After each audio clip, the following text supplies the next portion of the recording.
नानी चाहिँ यहाँ ढोकामा त्यो उयो के अरे डोका मुनि पसेर लुकिरहेछ है।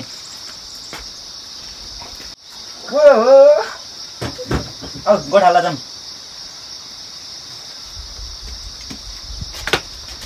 अन्त म सिकिङ पुछिदिन्छु।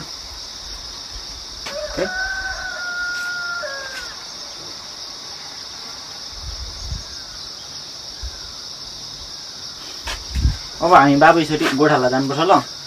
अब हामी दुईजना गोठाला भैँसी चराउनु, गाई चराउनु, गोरु चराउनु जाने होइन? किन जाने? ल होइन ऊ हामी यहाँ दुईजना काका छोरी चाहिँ तल खेतमा जाँदैछौँ। अनि उसको नाना र मेरो बहिनी तिम्रो फुपू यहाँ गोठाला गर्नुहुँदैछ दुईजना।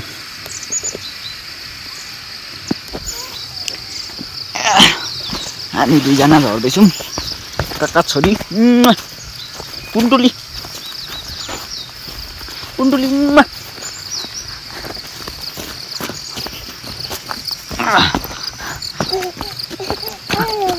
घुरो नि आएछ है। यी हाम्रो साथी पनि आएछ। ओइ कहीँ निको त? यसलाई नि गोठाला लानु पर्ला जस्तो छ है? गोठाला लानुपर्छ हो। यहाँहरू कहाँ छ? खुसी कहाँ गयो? ए त्यहाँ रहेछ। ऊ मेरो कान्छी बहिनी यिनीहरू गोठाला गर्दैछ, भैँसी चराउँदैछ। काकाहरू तल हुनुहुन्छ। अनि तिम्रो नाना ऋतिका चाहिँ ऊपर अर्कोजना नानी यहाँ छ। मेरो खुसी बहिनी गोठाला गर्दैछ। यो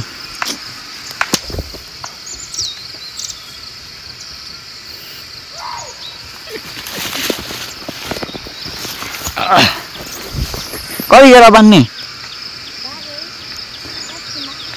ए भरेसम्म चराउँछु ल ल। अरू बेला चाहिँ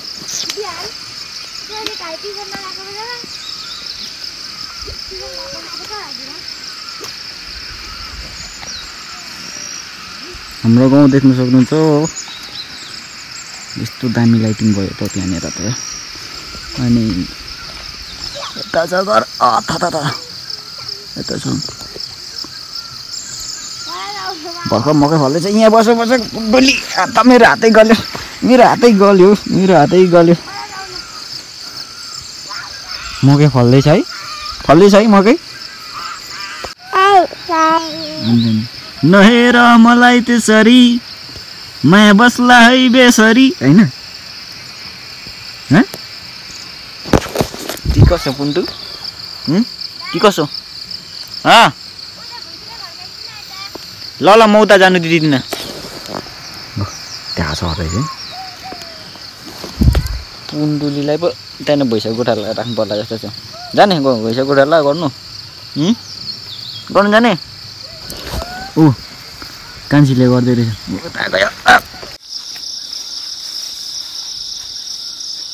यो चाहिँ गाउँ छर्ने बेलामा अनि त्यो ठुलो बारी खेतबारी जोत्दाखेरि निस्केको डल्लाहरू फुटाउनुको लागि युज हुन्छ। यो चाहिँ बाजे पुर्खादेखि नै चलाउँदै आएको यो खेतीको औजार भन्छ कि औजार।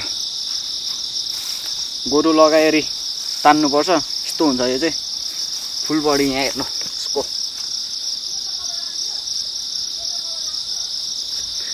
पहिला गाउँमा हुँदाखेरि चाहिँ ओभर चलाएको थियो। अब अहिले त धेरै भयो नचलाएको यो पनि। हेभी नै हुन्छ।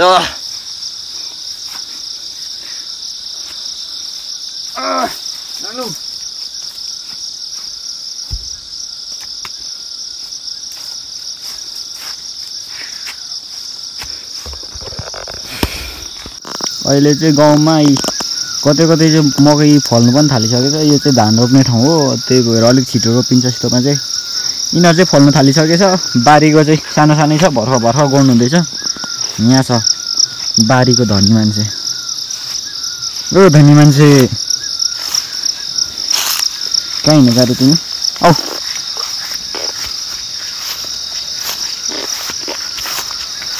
कहाँ लाने अब मलाई? कता लाने हौ? बोल्दैन त फेरि। ओ नाना यता यता हेर त हो यता बहिनी यता हो दिदी खोइ कहाँ छ दिदी बहिनी यो दिदी भयो बहिनी मेरो भतिजे नि यत्रो यत्रो भइसक्यो है अब अर्कोचोटि आउँदा त तिमीहरूको बिहे भइसकेको हुन्छ होला हौ गइसकेको हुन्छ होला तिमीहरू अरे अझ यो त ओ बुन्डुली